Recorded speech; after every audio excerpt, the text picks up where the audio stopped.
ਸਾਧ ਸੰਗਤ ਜੀ, ਗੁਰਬਾਣੀ ਦੇ ਅਮੁੱਲ ਤੱਤ ਗਿਆਨ ਦੀਆਂ ਗੁਰਮਤਿ ਵਿਚਾਰਾਂ ਨੂੰ ਸਰਵਣ ਕਰਨ ਲਈ ਤੁਸੀਂ ਸਾਡੇ ਨਾਲ ਰੋਜ਼ਾਨਾ ਚੱਲ ਰਹੀ ਆਨਲਾਈਨ ਜ਼ੂਮ ਗੁਰਮਤਿ ਕਲਾਸ ਵਿੱਚ ਵੀ ਸਕਰੀਨ ਉੱਤੇ ਦਿੱਤੇ ਹੋਏ ਸਮੇਂ ID ਅਤੇ ਪਾਸਕੋਡ ਰਾਹੀਂ ਜੁੜ ਕੇ ਲਾਹਾ ਪ੍ਰਾਪਤ ਕਰ ਸਕਦੇ ਹੋ ਜੀ।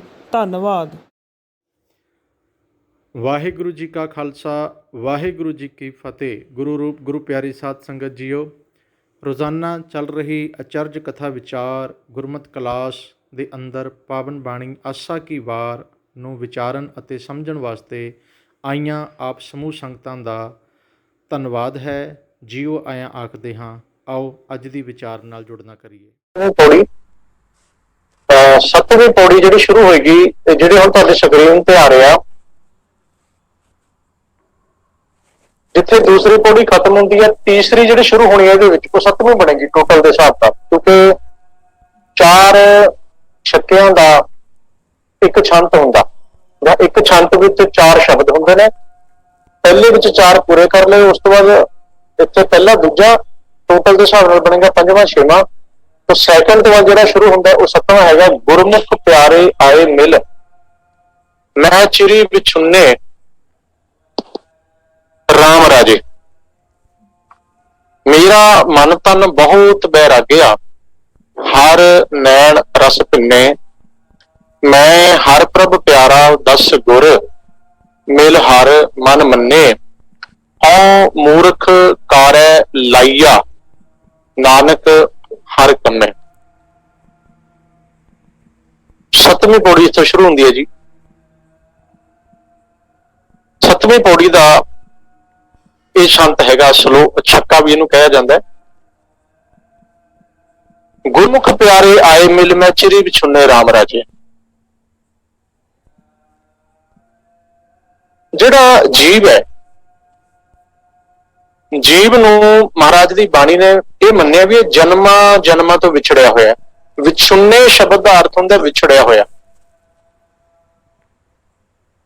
असीं कहने विछड़िया, महाराज ने शब्द वरते विछुन्ने। विछोरा भी आउंदा है, विछड़िया तो आउंदा ही आउंदा। ये गुरबाणी दी कह लीए शब्दावली हैगी भी जिहड़ा जीव है ये बड़े जन्मा जन्मां तो मिलिया विछड़िया होया। किरत कर्म के विछुड़े कर कृपा मिलो राम, 4 कुंट ददिश प्रमे थक आए प्रभ की शाम। जब पढ़ते जन्म जन्म का विछुड़िया मिलिया, जन्मा जन्मांतरां तो ये जिहड़ा जीव आ विछड़िया होया सी ते चलदा चलदा चलदा किरपा हुंदी हुंदी हुंदी गुण लैंदा लैंदा ज्ञान लैंदा लैंदा उहदे नाल मिल के उहदा रूप हो जाता है। पर इहदा बहुता समा, समय दा अर्थ आपां भावें कई जन्म भी कर सकदे हां ਜਾਂ ਇਸ ਮਨੁੱਖੀ ਜਾਮੇ ਚ ਆ ਕੇ ਵੀ ਬਹੁਤਾ ਸਮਾਂ ਅਗਿਆਨਤਾ ਵਿੱਚ ਬੀਤਦਾ, ਨਾ ਸਮਝੀ ਵਿੱਚ। ਅਗਿਆਨਤਾ ਵਿੱਚ ਬੀਤਣ ਕਰਕੇ ਇਹਨੂੰ ਪਤਾ ਹੀ ਨਹੀਂ ਲੱਗਦਾ ਕਿ ਮੈਂ ਕਿਤੋਂ ਵਿਛੜਿਆ ਹੋਇਆ ਤੇ ਮਿਲਾਪ ਵਾਸਤੇ ਮੈਨੂੰ ਸੰਸਾਰ ਵਿੱਚ ਮਨੁੱਖੀ ਜਾਮਾ ਦੇ ਕੇ ਭੇਜਿਆ ਗਿਆ। ਇਹਦੀ ਸਮਝ ਨਹੀਂ ਹੈ ਇਹਨੂੰ। ਇਹ ਗੁਰਬਾਣੀ ਨੇ ਗੱਲ ਮੰਨੀ ਹੈ। ਹੁਣ ਅਸੀਂ ਨਹੀਂ ਮੰਨੀ ਜਾਂ ਸਾਨੂੰ ਸਮਝ ਨਹੀਂ ਆ ਰਹੀ ਜਾਂ ਅਸੀਂ ਇਸ ਗੱਲ ਤੋਂ ਮੁਨਕਰਾਂ ਇਨਕਾਰੀਆਂ ਆਖੀਆਂ, ਇਹ ਇੱਕ ਵੱਖਰਾ ਵਿਸ਼ਾ। ਪਰ ਗੁਰਬਾਣੀ ਦੇ ਮੁਤਾਬਿਕ ਇਹ ਹੈ ਕਿ ਜਿਹੜਾ ਜੀਵ ਹੈ ਜਨਮਾਂ ਜਨਮਾਂਤਰਾਂ ਤੋਂ ਵਿਛੜਿਆ ਹੋਇਆ। ਉਸ ਵਿਛੋੜੇ ਦੀ ਜਦੋਂ ਇਹਨੂੰ ਸਮਝ ਪੈਂਦੀ ਹੈ, ਇਹ ਵਿਛੋੜੇ ਦਾ ਦਰਦ ਮਹਿਸੂਸ ਕਰਦਾ ਹੈ, ਵਿਛੋੜਾ ਇਹਨੂੰ ਸਤਾਉਂਦਾ ਤੜਫਾਉਂਦਾ, ਉਹ ਤੋਂ ਬਾਅਦ ਫਿਰ ਮਿਲਾਪ ਦੀ ਅਰਦਾਸ ਉੱਠਦੀ ਹੈ। फिर मिलाप वास्ते अरजोई उठती है, फिर मिलाप वास्ते यतन होंगे। जितना चिर विछोड़े का ही नहीं पता उतना चिर मिलाप वास्ते ना यतन होएगा, ना कोई उपराला होएगा, ना उस पासे तुरेगा, ना प्यास लगेगी, ना अरदास बनेगी, क्योंकि पता ही नहीं मैं विछड़िया होया। जदों सुरत जागी, जन्म जन्म की सोई जागी, जागे तो बाद पता लग्या कि भाई विछड़े हुए हैं, मिलाप वास्ते आए हैं संसार विच, कर्म ही है साडा। भई प्राप्त गो मानुख दे रही है गोबिंद मिलन की तेरी बरिया, जिहड़ी मानुख दई है गोबिंद नूं मिलन वास्ते है। ये विछोड़ा जदों विछोड़े दी समझ पैंदी फिर मिलाप वास्ते तरला करदा, फिर अरदास उठदी है मिलाप। ਹੁਣ ਇੱਥੇ ਜਿਹੜਾ ਸ਼ਬਦ ਵਰਤਿਆ ਗੁਰਮੁਖ ਪਿਆਰੇ ਆਏ ਮਿਲ ਮੈਂ ਚਿਰੀ ਵਿਛੁੰਨੇ ਰਾਮ ਰਾਜੇ, ਇਹ ਜਿਹੜਾ ਮਨ ਹੈ ਉਹਨੇ ਆਪਣੇ ਸਤਿਗੁਰ ਦੇ ਅੱਗੇ ਬੇਨਤੀ ਕੀਤੀ ਹੈ ਵੀ ਮੈਂ ਤੇਰੇ ਤੋਂ ਵਿਛੜਿਆ ਹੋਇਆ ਚਿਰਾਂ ਤੋਂ। ਚਿਰੀ ਵਿਛੁੰਨੇ ਦਾ ਅਰਥ ਹੈ ਬੜੇ ਚਿਰ ਤੋਂ, ਬੜੇ ਲੰਮੇ ਚਿਰ ਤੋਂ, ਬੜੇ ਲੰਮੇ ਸਮੇਂ ਤੋਂ। ਬਹੁਤ ਜਨਮ ਵਿਛੜੇ ਥੇ ਮਾਧੋ। रविदास जी ने यही गल कही है, एक दे नहीं पता नहीं कितने जन्मां दे, बहुत जन्म बिछड़े थे माधो, जन्म तुम्हारे लेखे। ये जन्म है जिहड़ा आ समा मिले ना, इहनूं मैं तेरे लेखे लाउणा, पर हुण पता लग्गिया तां कहा बहुत जन्मां तो विछड़े हैं। जन्म तो पहला भी सी, पर पहला ज्ञान नहीं सी, समझ नहीं सी, पर जदों समझ आई, अंदर दीवा बलिया, घट विच हिरदे विच ज्ञान होया, उदों कहा बहुत जन्म बिछड़े थे माधो। ਤੇ ਜਦੋਂ ਵਿਛੋੜੇ ਦਾ ਪਤਾ ਲੱਗ ਜਾਏ ਉਦੋਂ ਦੁੱਖ ਮਹਿਸੂਸ ਹੁੰਦਾ ਫਿਰ ਵੀ ਮੈਂ ਵਿਛੜ ਗਿਆ। ਜਿਵੇਂ ਇੱਕ ਐਗਜ਼ਾਮਪਲ ਦਿੱਤੀ ਜਾਂਦੀ ਹੈ, ਉਦਾਹਰਣ ਹੁੰਦੀ ਹੈ, ਕਈ ਵਾਰੀ ਜਦੋਂ ਇਸ ਤਰ੍ਹਾਂ ਦਾ ਕੋਈ ਕਨਸੈਪਟ ਜਾਂ ਪ੍ਰਸੰਗ ਸ਼ੁਰੂ ਹੁੰਦਾ, ਇੱਕ ਬੱਚਾ ਮਾਂ-ਬਾਪ ਨਾਲ ਕਿਸੇ ਮੇਲੇ ਵਿੱਚ ਜਾਂਦਾ ਹੈ, ਕੋਈ ਫੇਅਰ ਦੇਖਦਾ ਜਿੱਥੇ ਬਹੁਤ ਵੱਡਾ ਇਕੱਠ ਹੈ। ਮਾਂ-ਬਾਪ ਉਸ ਬੱਚੇ ਨੂੰ ਘੁੱਟ ਕੇ ਫੜ ਲੈਂਦੇ ਨੇ, ਉਹਦੀ ਉਂਗਲ ਫੜ ਲੈਂਦੇ, ਬਾਂਹ ਫੜ ਲੈਂਦੇ, ਜਾਂ ਬੱਚਾ ਮਾਂ-ਬਾਪ ਦੀ ਉਂਗਲ ਬਾਂਹ ਫੜ। ਰੱਬੀ ਸਬੱਬੀ ਕਿਤੇ ਮੰਨ ਲਓ ਕੋਈ ਐਸਾ ਸਮਾਂ ਬਣਿਆ, ਕੋਈ ਧੱਕਾ ਪਿਆ, ਕੋਈ ਐਸਾ ਖੇਡ ਬਣੀ, ਵਿਛੋੜਾ ਹੋ ਗਿਆ, ਵਿਛੜ ਗਿਆ। ਹੁਣ ਜਿੰਨਾ ਚਿਰ ਤੇ ਬੱਚਾ ਖਿਡੌਣੇ ਦੇਖਣ ਵਿੱਚ, ਰੰਗ ਤਮਾਸ਼ੇ ਦੇਖਣ ਵਿੱਚ, ਝੂੰਡੇ ਝੰਡੋਲ ਖੇਡਾਂ ਦੇਖਣ ਚ ਮਸਤ ਹੈ, ਜੇ ਤਾਂ ਉਸ ਬਾਜ਼ਾਰ ਨੂੰ ਦੇਖਦਾ ਰਿਹਾ ਵੀ ਹਾਂ ਇੱਧਰੋਂ ਬਾਂਹ ਛੁੱਟ ਗਈ, ਉਹ ਨਹੀਂ ਪਤਾ ਲੱਗਿਆ। ਕਿਉਂ? ਕਿਉਂਕਿ ਧਿਆਨ ਕਿੱਥੇ ਚਲਾ ਗਿਆ? ਬਾਜ਼ਾਰ ਚ, ਮਾਇਆ ਚ, ਰੰਗ ਤਮਾਸ਼ਿਆਂ ਚ, ਦੀਨ ਦੁਨੀਆ, ਖੇਡਾਂ ਪਈਆਂ, ਖਿਡੌਣੇ ਪਏ ਨੇ, ਮਠਿਆਈਆਂ, ਰੰਗ ਬਰੰਗੀਆਂ ਦੁਕਾਨਾਂ, ਚੰਡੋਲ ਚੱਲਦੇ ਆ, ਹਾਹਾਕਾਰ ਮੱਛੀ ਆ, ਰੰਗ ਤਮਾਸ਼ੇ ਹੋ ਰਹੇ ਨੇ, ਉਹਨਾਂ ਨੂੰ ਦੇਖੀ ਜਾਂਦਾ, ਦੇਖੀ ਜਾਂਦਾ, ਦੇਖਦੇ ਖੁਸ਼ ਹੋ ਜਾਂਦਾ। ਬਾਂਹ ਛੁੱਟ ਕੇ ਵਿਛੋੜਾ ਪੈ ਗਿਆ, ਨਹੀਂ ਪਤਾ ਲੱਗਿਆ। ਕਿਉਂ? ਕਿਉਂਕਿ ਮਨ ਉੱਧਰ ਚਲੇ ਗਿਆ, ਸੰਸਾਰ ਵੱਲ, ਮਾਇਆ ਵੱਲ, ਪਦਾਰਥਾਂ ਵੱਲ। ਪਰ ਜਦੋਂ ਇੱਕਦਮ ਇਹਨੂੰ ਕੋਈ ਝਟਕਾ ਲੱਗਾ, ਇਹ ਡਿੱਗਾ, ਜਾਂ ਇਹਨੂੰ ਕੋਈ ਐਸੀ ਖੇਡ ਬਣੀ, ਇੱਕਦਮ ਅਹਿਸਾਸ ਹੋਇਆ ਵੀ ਉਹ ਮਾਂ ਕਿੱਥੇ ਆ, ਬਾਪੂ ਕਿੱਥੇ, ਪਿੱਛੇ ਦੇਖਦਾ, ਆਲੇ ਦੁਆਲੇ ਮੁੜ ਕੇ ਕੋਈ ਨਹੀਂ। ਉਹ ਮਾਈ ਗॉड, ਹੁਣ ਜਿਹੜਾ ਮੇਲਾ ਰੰਗ ਤਮਾਸ਼ਾ ਦੇਖਦਾ ਸੀ, ਜਿਹਨੂੰ ਦੇਖ ਕੇ ਖੁਸ਼ ਹੋ ਰਿਹਾ ਸੀ, ਜਿਹਨੂੰ ਦੇਖ ਦੇਖ ਕੇ ਉਹਦੇ ਵਿੱਚ ਮਸਤ ਹੋ ਰਿਹਾ ਸੀ, ਇੱਕਦਮ ਹੁਣ ਉਹ ਸਾਰਾ ਕੁਝ ਭੁੱਲ ਗਿਆ। ਹੁਣ ਉਹ ਖੁਸ਼ੀਆਂ ਇੱਕਦਮ ਖਤਮ ਹੋ ਗਈਆਂ, ਉਹ ਸੁੱਖ ਇੱਕਦਮ ਦੁੱਖ ਚ ਬਦਲ ਗਏ। ਕਿਉਂ? ਹੁਣ ਇਹ ਪਤਾ ਲੱਗ ਗਿਆ ਵੀ ਇੱਧਰੋਂ ਬਾਂਹ ਛੁੱਟ ਗਈ, ਇੱਧਰੋਂ ਵਿਛੋੜਾ ਪੈ ਗਿਆ, ਮਾਂ-ਬਾਪ ਤੋਂ ਵਿਛੋੜਾ ਹੋ ਗਿਆ। ਹੁਣ ਰੋਂਦਾ, ਹੁਣ ਉਹੀ ਮੇਲਾ ਚੰਗਾ ਨਹੀਂ ਲੱਗਦਾ। ਮੇਲਾ ਪਹਿਲਾਂ ਵੀ ਦੇਖ ਰਿਹਾ ਸੀ, ਪਰ ਪਹਿਲਾਂ ਇਤਨਾ ਗਵਾਚ ਗਿਆ ਸੀ, ਪਰ ਇਹਨੂੰ ਇਹ ਸੀ ਵੀ ਠੀਕ ਹੈ ਮੈਂ ਤਾਂ ਜੁੜਿਆ ਹੋਇਆ ਵੀ ਚਲੋ ਮੇਲਾ ਦੇਖੀ ਜਾਂਦੇ ਆ। ਉਹ ਪਤਾ ਹੀ ਨਹੀਂ ਲੱਗਿਆ, ਇੰਨਾ ਜੁੜ ਗਿਆ, ਪਤਾ ਹੀ ਨਹੀਂ ਲੱਗਿਆ ਵੀ ਉਦੋਂ ਵਿਛੋੜਾ ਪੈ ਗਿਆ। ਜਦੋਂ ਪਤਾ ਲੱਗਿਆ ਹੁਣ ਵਿਛੋੜਾ ਨਾਲ ਹੀ ਦੁੱਖ ਬਣ ਗਿਆ, ਹੁਣ ਰੋਇਆ। ਵਿਛੋੜੇ ਦਾ ਜਦੋਂ ਪਤਾ ਲੱਗਾ ਫੇਰ ਰੋਇਆ। ਤਾਂ ਹੀ ਮਹਾਰਾਜਾ ਨੇ ਬਾਣੀ ਚ ਵਿਛੋੜੇ ਨੂੰ ਦੁੱਖ ਮੰਨਿਆ। ਇੱਕ ਵਿਛੋੜਾ, ਇੱਕ ਦੁੱਖ ਭੂਖ, ਇੱਕ ਦੁੱਖ ਸਖਤ ਵਾਰ ਜਮਦੂਤ। ਸਭ ਤੋਂ ਵੱਡਾ ਦੁੱਖ ਵਿਛੋੜੇ ਦਾ ਮੰਨਿਆ ਜਾਂਦਾ ਹੈ ਧਾਰਮਿਕ ਜਗਤ ਵਿੱਚ। ਬਾਬਾ ਫਰੀਦ ਜੀ ਨੇ ਕਿਹਾ ਬਿਰਹਾ, ਹੁਣ ਉੱਥੇ ਵਿਛੋੜੇ ਨੂੰ ਬਿਰਹਾ ਸ਼ਬਦ ਵਰਤਿਆ ਉਹਨਾਂ ਨੇ। ਬਿਰਹਾ ਬਿਰਹਾ ਆਖੀਐ ਬਿਰਹਾ ਤੂੰ ਸੁਲਤਾਨ, ਫਰੀਦਾ ਜਿਤ ਤਨ ਬਿਰੋ ਨਾ ਉਪਜੈ, ਸੋ ਤਨ ਜਾਣ ਮਸਾਨ। ਕਹਿੰਦੇ ਜਿਸ ਹਿਰਦੇ ਚ ਬਿਰਹਾ ਉਪਜਦਾ ਹੀ ਨਹੀਂ, ਵਿਛੋੜੇ ਦੀ ਅਹਿਸਾਸ ਹੀ ਨਹੀਂ ਵਿਛੋੜੇ ਦਾ, ਉਹ ਤੇ ਸ਼ਮਸ਼ਾਨ ਘਾਟ ਹੈ, ਮਸਾਨ ਹੈ। ਉਹ ਜਿਹਨੂੰ ਇਹ ਨਹੀਂ ਪਤਾ ਮੈਂ ਵਿਛੜਿਆ ਹੋਇਆ, ਮੈਂ ਉਹਨੂੰ ਮਿਲਣਾ ਹੈ, ਉਹ ਤਾਂ ਕਹਿੰਦੇ ਮਸਾਨ ਹੈ, ਸ਼ਮਸ਼ਾਨ ਹੈ, ਉਹ ਮੜੀਆਂ ਨੇ, ਉਹ ਕਬਰਸਤਾਨ ਹੈ। ਉੱਥੇ ਕੋਈ ਆਬਾਦੀ ਨਹੀਂ ਹੋ ਸਕਦੀ, ਉੱਥੇ ਕੋਈ ਗੁਣ ਨਹੀਂ ਆ ਸਕਦਾ, ਉੱਥੇ ਕੋਈ ਗਿਆਨ ਨਹੀਂ ਆ ਸਕਦਾ। ਉਹਨੂੰ ਵਿਛੋੜੇ ਦਾ ਪਤਾ ਹੀ ਨਹੀਂ। ਜਿਹਨੂੰ ਵਿਛੋੜੇ ਦਾ ਅਸਲ ਚ ਵਿਛੋੜੇ ਦਾ ਪਤਾ ਲੱਗਣਾ ਹੀ ਬਹੁਤ ਵੱਡੇ ਭਾਗਾਂ ਦੀ ਨਿਸ਼ਾਨੀ ਆ। ਇਹਨੂੰ ਕਹਿੰਦੇ ਵੀ ਇਹ ਜਾਗ ਗਿਆ, ਇਹਨੂੰ ਘੱਟੋ ਘੱਟ ਪਤਾ ਤਾਂ ਲੱਗ ਗਿਆ ਮੈਂ ਵਿਛੜਿਆ ਹੋਇਆ। ਇੱਥੇ ਇਹਨੂੰ ਗੁਰਬਾਣੀ ਜਾਗਣਾ ਮੰਨਦੀ ਹੈ। ਜਾਗਣਾ, ਜਾਗ ਲਿਹੋ ਰੇ ਮਨਾ ਜਾਗ ਲਿਹੋ, ਕਹਾਂ ਗਾਫਲ ਸੋਇਆ, ਜੋ ਤਨ ਉਪਜਿਆ ਸੰਗ ਹੀ ਸੋ ਭੀ ਸੰਗ ਨਾ ਹੋਇਆ। ਮਨਾ ਜਾਗ, ਆ ਜਿਹੜਾ ਤਨ ਤੇਰੇ ਨਾਲ ਹੈ ਇਹ ਵੀ ਨਾਲ ਨਹੀਂ ਜਾਣਾ, ਤੂੰ ਕਿਹੜੇ ਭੁਲੇਖੇ ਚ ਸੁੱਤਾ ਪਿਆ। ਮਨ ਜਾਗਿਆ, ਆ ਜਾਗਿਆ ਤੇ ਨੇ ਕਹਤਾ ਗੁਰਮੁਖ ਪਿਆਰੇ ਆਏ ਮਿਲ ਮੈਂ ਚਿਰੀ ਵਿਛੁੰਨੇ। ਹੁਣ ਇਹ ਜਿਹੜੀ ਬਾਣੀ ਹੈ, ਮੈਂ ਇਹ ਬੇਨਤੀ ਕਰਦੇ ਜਾਗੇ ਹੋਇਆਂ ਦੀ ਬਾਣੀ ਹੈ ਗੁਰਬਾਣੀ। ਜਿਤਨੀ ਸਾਡੇ ਕੋਲ ਗੁਰਬਾਣੀ ਹੈ ਨਾ 1430 ਅੰਗ ਤੇ 2218 ਸ਼ਬਦ ਸੌਰੀ 5200 ਜਿਹੜੇ ਸ਼ਬਦ ਨੇ, ਇਹ ਮੈਂ ਗਿਣਤੀ ਭੁੱਲ ਗਿਆ, 5600 5000 ਪਲੱਸ ਤੋਂ ਉੱਪਰ ਨੇ। ਇਹ ਸਾਰੇ ਸ਼ਬਦ ਜਾਗੇ ਹੋਇਆਂ ਦੇ ਨੇ, ਜਾਗੇ ਹੋਇਆਂ ਦੇ। ਅਸੀਂ ਸੁੱਤੇ ਹੋਏ ਆ, ਇਸ ਕਰਕੇ ਸਾਡੀ ਇਸ ਤਰ੍ਹਾਂ ਕੁੰਡੀ ਫਸ ਜਾਂਦੀ ਹੈ ਕਈ ਵਾਰ ਇਸ ਤਰ੍ਹਾਂ, ਕਿਉਂਕਿ ਆਪਾਂ ਸੁੱਤੇ ਹੋਏ ਆ, ਜਾਗੇ ਹੋਏ ਨੇ। ਹੁਣ ਜਾਗੇ ਹੋਏ ਨੇ, ਗੁਰਬਾਣੀ ਉਚਾਰੀ, ਸੁੱਤਾ ਹੋਇਆ ਬੰਦਾ ਕਹਿੰਦਾ ਵੀ ਲੈ ਇਹ ਏਦਾਂ ਕਿਵੇਂ ਹੋ ਜਾਊਗਾ। ਅਰਥ ਸੁੱਤੇ ਹੋਏ ਲੋਕ ਕਰ ਰਹੇ ਨੇ, ਸਮਝ ਪੈ ਰਹੀ ਨਹੀਂ, ਕ੍ਰਿਟਿਸਾਈਜ਼ ਹੋਣ ਲੱਗ ਪਏ, ਦੁਵਿਧਾਵਾਂ ਪੈਣ ਲੱਗ ਪਈਆਂ। ਜੇ ਤਾਂ ਕੋਈ ਜਾਗ ਕੇ ਅਰਥ ਕਰੇ, ਜਾਗੇ ਦਾ ਅਰਥ ਹੈ ਗੁਰਬਾਣੀ ਨੂੰ ਸਮਝੇ, ਸੁਚੇਤ ਹੋਵੇ, ਉਸ ਅਵਸਥਾ 'ਚ ਪਹੁੰਚੇ, ਉਹਨਾਂ ਗਿਆਨ ਲੈ ਕੇ ਚੱਲੇ, ਫਿਰ ਤੇ ਪਤਾ ਲੱਗੇ। ਹੁਣ ਅਰਥ ਅਸੀਂ ਕਈ ਵਾਰੀ ਸੰਸਾਰੀ ਭਾਸ਼ਾ ਵਾਲੇ ਕਰ ਦਿੰਦੇ ਹਾਂ, ਗੁਰਬਾਣੀ ਗੱਲ ਅੰਤਰਾਤਮਾ ਦੀ ਜੋਤ ਦੀ ਕਰਦੀ ਹੈ। ਅਸੀਂ ਉਹ ਕਰਦੇ ਹਾਂ ਜਿਹੜੇ ਸੰਸਾਰ ਦੀਆਂ ਡਿਕਸ਼ਨਰੀਆਂ 'ਚ ਨੇ, ਸਕੂਲਾਂ 'ਚ ਅਰਥ ਪੜ੍ਹਾਏ ਜਾਂਦੇ ਨੇ, ਅਸੀਂ ਗੁਰਬਾਣੀ ਨਾਲ ਜੋੜ ਦਿੰਦੇ ਹਾਂ।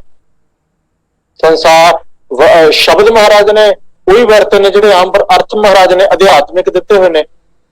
ਜਿਵੇਂ ਕੱਲ ਵੀ ਗੱਲ ਚੱਲੀ, ਅਸੀਂ ਵੀ ਉਹੀ ਪੜ੍ਹਦੇ ਰਹੇ ਹਾਂ, ਆਪਾਂ ਬਬੀਹੇ ਦੀ ਗੱਲ ਚੱਲੀ ਸੀ, ਵੀਰ ਜੀ ਨੇ ਕਿਹਾ ਸੀ ਬਬੀਹੇ ਦਾ ਅਰਥ ਹੈ ਪਕਸ਼ੀ, ਗੁਰਬਾਣੀ ਕਹਿੰਦੀ ਬਬੀਹਾ ਮਨ ਹੈ।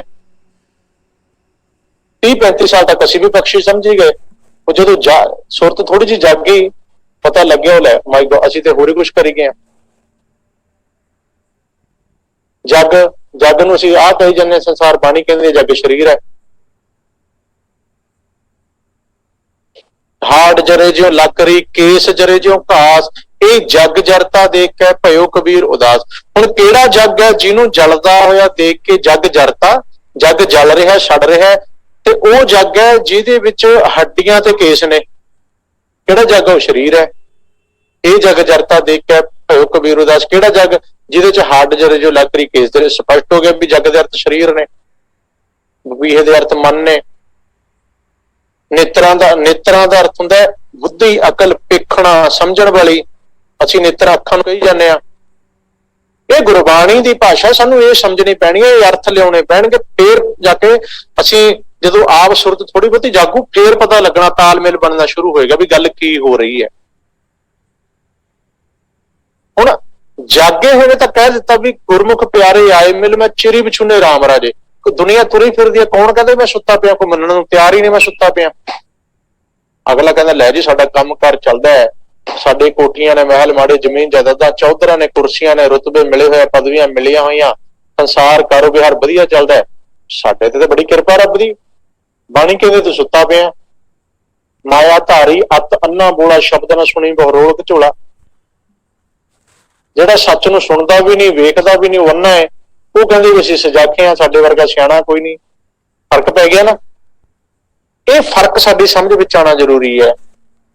ਗੁਰਬਾਣੀ ਅਧਿਆਤਮਿਕ ਅਮੀਰੀ ਮੰਨਦੀ ਹੈ, ਸੰਸਾਰ ਵਿੱਚ ਦੁਨਿਆਵੀ ਪੈਸੇ ਦੀ ਅਮੀਰੀ ਮੰਨੀ ਜਾਂਦੀ ਹੈ। ਗੁਰਬਾਣੀ ਮਨ ਦੇ ਗੁਣਾਂ ਨੂੰ ਸਰੂਪ ਮੰਨਦੀ ਹੈ, ਸੁੰਦਰਤਾ ਮੰਨਦੀ ਹੈ। ਅਸੀਂ ਚਿਹਰੇ ਦੀ ਸੁੰਦਰਤਾ ਨੂੰ ਸੁੰਦਰਤਾ ਮੰਨਦੇ ਹਾਂ। ਬੜੇ ਫਰਕ ਨੇ ਜਿਹੜੇ ਸਾਨੂੰ ਗੁਰਬਾਣੀ ਨੂੰ ਸਮਝ ਕੇ ਹੀ ਸਾਡੀ ਸਮਝ ਵਿੱਚ ਆਣੇ। ਹੁਣ ਇੱਥੇ ਜਾਗੇ ਹੋ, ਜਿਹੜਾ ਜਾਗਿਆ, ਜਿਹਨੂੰ ਗਿਆਨ ਹੋਇਆ, ਸੋਝੀ ਹੋਈ, ਉਹਨਾਂ ਨੇ ਕਹਿ ਦਿੱਤਾ ਗੁਰਮੁਖ ਪਿਆਰੇ ਆਏ ਮਿਲ, ਮੈਂ ਚਿਰੀ ਵਿਛੁਨੇ ਰਾਮ ਰਾਜੇ। ਮੈਂ ਵਿਛੜਿਆ ਹੋਇਆ, ਚਿਰਾਂ ਤੋਂ ਵਿਛੜਿਆ ਹੋਇਆ, ਇਹ ਮੇਰੇ ਪਿਆਰੇ ਮੈਨੂੰ ਮਿਲ ਲੈ, ਮੈਨੂੰ ਆਪਣਾ ਮਿਲਾਪ ਬਖਸ਼। ਮੇਰਾ ਮਨ ਤਨ ਬਹੁਤ ਬੈਰਾਗਿਆ, ਹਰ ਨੈਣ ਰਸ ਭਿੰਨੇ। ਹੁਣ ਕਿਹਾ ਵੀ ਮਨ ਤਨ ਬੈਰਾਗਿਆ, ਹੁਣ ਰੋਇਆ, ਹੁਣ ਚੀਕਾਂ ਨਿਕਲੀਆਂ, ਹੁਣ ਨਾ ਯਾਦ ਆਈ, ਮੇਲੇ ਤੋਂ ਸਵਾਦ ਗਿਆ, ਪਰ ਵੈਰਾਗ ਨਹੀਂ ਸੀ ਆਇਆ। ਬਹੁਤ ਬੈਰਾਗਿਆ, ਬਹੁਤ ਬੈਰਾਗਿਆ, ਹਰ ਨੈਣ ਰਸ ਭਿੰਨੇ। ਨੈਣ ਰਸ ਨਾਲ ਭਰੇ ਹੋਏ ਨੇ। ਰਸ ਕੀ ਹੈ? ਰਸ ਦਾ ਅਰਥ ਹੈ ਤੇਰੇ ਦਰਸ਼ਨਾਂ ਦੀ ਤਾਂਘ ਵਿੱਚ ਭਿੱਜ ਰਹੇ ਨੇ, ਭਿੱਜ। ਦਰਸ਼ਨਾਂ ਦਾ ਟੇਸਟ ਆ ਗਿਆ ਇਹਨਾਂ ਨੂੰ, ਹੁਣ ਤੇਰੇ ਦਰਸ਼ਨਾਂ ਦੇ ਟੇਸਟ ਵਿੱਚ ਭਿੱਜੇ ਹੋਏ ਨੇ। ਮਨ ਤਨ ਬਹੁਤ ਬੈਰਾਗਿਆ, ਮਨ ਤਨ, ਮਨ ਰੂਪੀ ਤਨ, ਅਕਲ, ਮਤ, ਬੁੱਧ ਸਾਰੇ ਹੁਣ ਬੜੇ ਵੈਰਾਗ ਵਿੱਚ ਨੇ, ਕਿਉਂਕਿ ਇਹਨਾਂ ਨੂੰ ਹੁਣ ਹੋਰ ਕੁਝ ਚੰਗਾ ਹੀ ਨਹੀਂ ਲੱਗਦਾ। ਜਦੋਂ ਵੈਰਾਗ ਹੁੰਦਾ ਨਾ, ਬੰਦਾ ਰੋਂਦਾ ਹੈ। ਆਪਾਂ ਸੰਸਾਰੀ ਤੌਰ ਤੇ ਵੀ ਵੇਖ ਲਈਏ ਨਾ, ਜਦੋਂ ਰੋਣਾ ਨਿਕਲੇ ਨਾ, ਰੋਣਾ ਕਿਸੇ ਕਾਰਨ ਕਰਕੇ ਵੀ ਰੋਣਾ ਜੇ, ਉਦੋਂ ਕੁਛ ਨਹੀਂ ਚੰਗਾ ਲੱਗਦਾ। ਭਾਵੇਂ ਉਹ ਕੁਛ ਪਲਾਂ ਦੀ ਖੇਡ ਹੁੰਦੀ ਹੈ, 2-4 ਮਿੰਟ ਕਹਿ ਲਓ, 15-20 ਮਿੰਟ ਰੋਣਾ ਆਈ ਜਾ ਰਿਹਾ। ਉਹ ਬੱਚਾ ਜਦੋਂ ਰੋਂਦਾ ਹੈ ਨਾ, ਵੱਡਾ ਵੀ ਰੋਂਦਾ ਵੀ, ਉਹਨੂੰ ਕਹਿੰਦਾ ਕੁਛ ਖਾ ਲੈ, ਉਹ ਕਹਿੰਦਾ ਪਰੇ ਲੈ ਜਾਓ, ਆ ਲੈ, ਆਹ ਚੀਜ਼ ਲੈ ਲੈ, ਕਹਿੰਦਾ ਪਰੇ ਲੈ ਜਾਓ। ਵੈਰਾਗ ਦੇ ਵਿੱਚ ਫਿਰ ਬੰਦੇ ਨੂੰ ਕੁਝ ਚੰਗਾ ਨਹੀਂ ਲੱਗਦਾ। ਜੇ ਮਨ ਪੱਕਾ ਹੀ ਇਸ ਅਵਸਥਾ 'ਚ ਪਹੁੰਚ ਜਾਏ, ਕਹਿੰਦੇ ਫਿਰ ਸੰਸਾਰ ਚੰਗਾ ਨਹੀਂ ਲੱਗਦਾ। ਜੇ ਸੰਸਾਰ ਦੇ ਰੰਗ ਤਮਾਸ਼ੇ ਚੰਗੇ ਲੱਗਣੋਂ ਹਟ ਜਾਣ, ਮਾਇਆ ਮਿੱਠੀ ਲੱਗਣੋਂ ਹਟ ਜਾਏ, ਇਹਦੀ ਜ਼ਹਿਰ ਦੀ ਸਮਝ ਪੈ ਜਾਏ, ਮਨ 'ਚ ਵੈਰਾਗ ਉਪਜਦਾ, ਫਿਰ ਸਮਝ ਲਓ ਵੀ ਵੈਰਾਗ ਆ ਗਿਆ। ਇਹ ਵੈਰਾਗ ਆਵੇ, 2-4 ਮਿੰਟ ਵਾਸਤੇ ਅੱਖਾਂ 'ਚ ਹੰਝੂ ਆ ਜਾਣੇ, ਕੋਈ ਵੱਡੀ ਗੱਲ ਨਹੀਂ, ਆ ਜਾਂਦੇ ਨੇ, ਚੰਗੀ ਗੱਲ ਹੈ, ਪਰ ਬਹੁਤੀ ਵੱਡੀ ਗੱਲ ਨਹੀਂ। ਜੇ ਮਨ ਜੁੜੇ ਤੇ ਵੈਰਾਗ ਆਉਂਦਾ, ਚੰਗੀ ਗੱਲ ਹੈ। ਪਰ ਇਹ ਜਿਹੜਾ ਵੈਰਾਗ ਹੈ ਗੁਰੂ ਸਾਹਿਬ ਵਾਲੇ ਕਹਿੰਦੇ ਕੰਟੀਨਿਊ ਚੱਲ ਰਿਹਾ, ਸੁਰਤ ਕੰਟੀਨਿਊ ਜੁੜੀ ਹੋਈ ਹੈ, ਮਾਇਆ ਨਾਲ ਕੰਟੀਨਿਊਸਲੀ ਡਿਟੈਚਮੈਂਟ ਹੋ ਗਈ। ਉੱਥੇ ਕੁਝ ਪਲਾਂ ਦੀ ਹੈ, ਇੱਥੇ ਕੰਟੀਨਿਊ ਹੈ। ਉੱਥੋਂ ਕੁਝ ਪਲਾਂ ਤੋਂ ਕੰਟੀਨਿਊਸਲੀ ਕਰਨਾ ਇਹਨੂੰ, ਅਸੀਂ ਇੱਥੇ ਪਹੁੰਚਣਾ ਹੈ। ਫਿਰ ਇਹ ਅਵਸਥਾ 'ਚ ਅਸੀਂ ਤਾਂ ਹੀ ਪਹੁੰਚ ਸਕਦੇ ਹਾਂ ਜੇ ਆ ਚੀਜ਼ ਸਾਡੇ ਅੰਦਰ ਹੁੰਦੀ ਜਾਏਗੀ, ਇਹ ਦਸ਼ਾ ਸਾਡੀ ਹੁੰਦੀ ਚਲੀ ਜਾਏਗੀ, ਬਣਦੀ ਚਲੀ ਜਾਏਗੀ। ਮੇਰਾ ਮਨ ਤਨ ਬਹੁਤ ਬੈਰਾਗਿਆ, ਹਰ ਨੈਣ ਰਸ ਭਿੰਨੇ, ਮੈਂ ਹਰ ਪ੍ਰਭ ਪਿਆਰਾ ਦਸ ਗੁਰ। ਗੁਰ ਸੰਬੋਧਨ ਸ਼ਬਦ ਹੈ, ਗੁਰ ਨੂੰ ਸੰਬੋਧਨ ਕੀਤਾ ਗਿਆ। ਗੁਰ ਮੈਨੂੰ ਹਰ ਪ੍ਰਭ ਪਿਆਰਾ ਦੱਸੋ। ਮਿਲ ਹਰ ਮਨ ਮੰਨੇ, ਜਿਸ ਹਰੀ ਨੂੰ ਮਿਲ ਕੇ ਮੇਰਾ ਮਨ ਮੰਨ ਜਾਏ, ਮਨ ਮੰਨੇ, ਮੇਰਾ ਮਨ ਉਹਨੂੰ ਮਿਲ ਕੇ ਮੰਨ ਜਾਏ। ਮੰਨ ਜਾਏ ਦਾ ਅਰਥ ਉਹਦੇ ਨਾਲ ਜੁੜ ਜਾਏ, ਉਹਦੀ ਗੱਲ ਨੂੰ, ਉਹਦੇ ਹੁਕਮ ਨੂੰ ਮੰਨਣ ਲੱਗ ਜਾਏ, ਉਹਦੇ ਉਪਦੇਸ਼ ਨੂੰ ਮੰਨਣ ਲੱਗ ਜਾਏ, ਉਹਦਾ ਗਿਆਨ ਮੇਰੀ ਸੂਝੀ ਵਿੱਚ ਆ ਜਾਏ, ਮੈਂ ਉਹਨੂੰ ਸਤ-ਸਤ ਕਰਕੇ ਮੰਨ ਲਵਾਂ। ਉਹ ਹਰ ਪ੍ਰਭ ਪਿਆਰਾ ਦੱਸੋ ਮੈਨੂੰ, ਮੈਂ ਹਰ ਪ੍ਰਭ ਪਿਆਰਾ ਦੱਸੇ ਜੀਓ। ਹਰ ਪ੍ਰਭ ਪਿਆਰਾ, ਪਹਿਲਾਂ ਸੀ ਸੰਸਾਰ ਪਿਆਰਾ, ਦੁਨੀਆ ਪਿਆਰੀ, ਮਾਂ ਬਾਪ ਪਿਆਰੇ, ਧੀ ਪੁੱਤ ਪਿਆਰੇ, ਘਰ ਪਿਆਰਾ, ਜ਼ਮੀਨ ਪਿਆਰੀ, ਗੱਡੀਆਂ ਪਿਆਰੀਆਂ, ਕੱਪੜੇ ਪਿਆਰੇ। ਹੁਣ ਕੀ ਕਹਿੰਦੇ ਹੁਣ ਦੇਖੋ ਆਹੀ ਫਰਕ ਹੈ, ਡਿਟੈਚਮੈਂਟ ਹੋ ਗਈ, ਹੈ ਪਰਿਵਾਰ 'ਚ ਹੈ, ਸੰਸਾਰ 'ਚ। ਕਹਿੰਦਾ ਨਹੀਂ, ਹੁਣ ਹਰ ਪ੍ਰਭ ਪਿਆਰਾ। ਹੁਣ ਉਹ ਦੱਸੋ, ਪਹਿਲਾਂ ਕਹਿੰਦਾ ਸੀ ਤਰੀਕਾ ਦੱਸੋ ਜੀ, ਰੁਪਈਏ ਕਿਵੇਂ ਕਮਾਈਏ। ਹੁਣ ਕਹਿੰਦਾ ਤਰੀਕਾ ਦੱਸੋ, ਮੈਂ ਗੁਰੂ ਦੀ ਕਾਰ ਕਿਵੇਂ ਕਮਾਵਾਂ, ਮੈਂ ਗੁਣ ਕਿਵੇਂ ਕਮਾਵਾਂ, ਮੈਂ ਆਪਣੇ ਅੰਦਰ ਗਿਆਨ ਕਿਵੇਂ ਵਧਾਵਾਂ, ਮੈਨੂੰ ਸੋਝੀ ਕਿਵੇਂ ਆਵੇ, ਮੇਰੇ ਅੰਦਰ ਆਨੰਦ ਕਿਵੇਂ ਵਧੇ। ਫਰਕ ਪੈ ਗਿਆ ਨਾ, ਕਿਉਂਕਿ ਹੁਣ ਖੇਡ ਅੰਦਰ ਨੂੰ ਚੱਲ ਪਈ। ਹੁਣ ਇਹ ਜਿਹੜੀ ਮਨ ਦੀ ਦੌੜ ਹੈ, ਇਹ ਅੰਦਰ ਨੂੰ ਸ਼ੁਰੂ ਹੋ ਗਈ। ਪਹਿਲਾਂ ਬਾਹਰ ਦੌੜਦਾ ਸੀ ਮਨ, ਹੁਣ ਬਾਹਰੋਂ ਟੁੱਟਿਆ, ਅੰਦਰ ਨੂੰ ਚੱਲ ਪਿਆ। ਜਿਹਨੂੰ ਅਸੀਂ ਕਹਿੰਦੇ ਬਾਹਰ ਢੂੰਡਣ ਤੇ ਛੂਟ ਪਰੇ, ਗੁਰ ਘਰ ਹੀ ਮਾਹੇ ਦਿਖਾਇਆ ਥਾ। ਬਾਹਰ ਦੀ ਭਟਕਣਾ ਹੀ ਖਤਮ ਹੋ ਗਈ। ਬਾਹਰ ਦੀ ਭਟਕਣਾ ਮੁੱਕ ਜਾਣੀ ਵੀ ਬਹੁਤ ਵੱਡੇ ਭਾਗਾਂ ਦੀ ਨਿਸ਼ਾਨੀ ਹੈ। ਗੁਰਬਾਣੀ ਮੰਨਦੀ ਹੈ ਵੱਡ ਭਾਗਾ, ਜਿਹੜੀ ਬਾਹਰੋਂ ਭਟਕਣਾ, ਤ੍ਰਿਸ਼ਨਾ ਸਭ ਖਤਮ ਹੋ ਜਾਂਦੀ ਹੈ। ਬਾਹਰ ਦੀ ਪਦਾਰਥਵਾਦੀ ਸੋਚ, ਮਾਇਆਵੀ ਸੋਚ। ਫੇਰ ਇਹਨੇ ਕਿਹਾ, ਮੈਂ ਹਰ ਪ੍ਰਭ ਪਿਆਰਾ ਦਸ ਗੁਰ, ਮਿਲ ਹਰ ਮਨ ਮੰਨੇ। ਹੁਣ ਗੁਰ ਦੇਖੋ, ਗੁਰ ਸ਼ਬਦ ਵਰਤਿਆ ਫਿਰ ਮਹਾਰਾਜ ਨੇ, ਹੁਣ ਗੁਰੂ ਨਹੀਂ ਕਿਹਾ। ਆਹੀ ਇਹ ਨਿੱਕੇ ਨਿੱਕੇ ਫਰਕ ਨੇ, ਬੜੇ ਕੀਮਤੀ ਨੁਕਤੇ ਨੇ, ਬੜੇ ਕੀਮਤੀ। ਇਹ ਆਪਾਂ ਨੂੰ ਸਾਰਿਆਂ ਨੂੰ ਸਮਝ ਆ ਜਾਣਾ, ਬੜਾ ਸਾਨੂੰ ਗੁਰਮਤਿ ਦੀ ਸੋਝੀ, ਬੜਾ ਗਿਆਨ ਪ੍ਰਕਾਸ਼ ਆਨੰਦ ਬਣਨਾ ਸ਼ੁਰੂ ਹੋ ਜਾਂਦਾ। ਮੈਂ ਹਰ ਪ੍ਰਭ ਪਿਆਰਾ ਦਸ ਗੁਰ।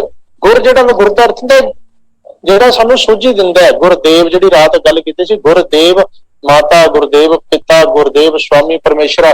ਗੁਰੂ ਹੁੰਦੇ ਜਿਹੜੇ ਸਾਨੂੰ ਗੁਰ ਦਿੰਦਾ ਹੈ, ਦੇਵ ਦੇਣ ਵਾਲਾ, ਗੁਰਦੇਵ ਗੁਰ ਦੇਣ ਵਾਲਾ, ਗਿਆਨ ਦੇਣ ਵਾਲਾ, ਸੋਝੀ ਦੇਣ ਵਾਲਾ, ਜਿਹੜਾ ਸਾਡਾ ਦਾਤਾ ਬਣਦਾ ਹੈ। ਉਹ ਗੁਰ ਦੇ ਅੱਗੇ ਬੇਨਤੀ ਕੀਤੀ ਹੈ, ਕਿਉਂਕਿ ਗੁਰ ਅੰਦਰ ਹੈ। ਗੁਰ ਮੇਰਾ ਸੰਗ ਸਦਾ ਹੈ ਨਾਲੇ। ਬੋਲ ਕੌਣ ਰਿਹਾ? ਮਨ। ਮਨ ਨੂੰ ਜਦੋਂ ਸੋਝੀ ਹੋਈ ਇਹਨੇ ਉਦੋਂ ਕਿਹਾ ਵੀ ਗੁਰ ਤਾਂ ਮੇਰੇ ਨਾਲ ਹੀ ਹੈ।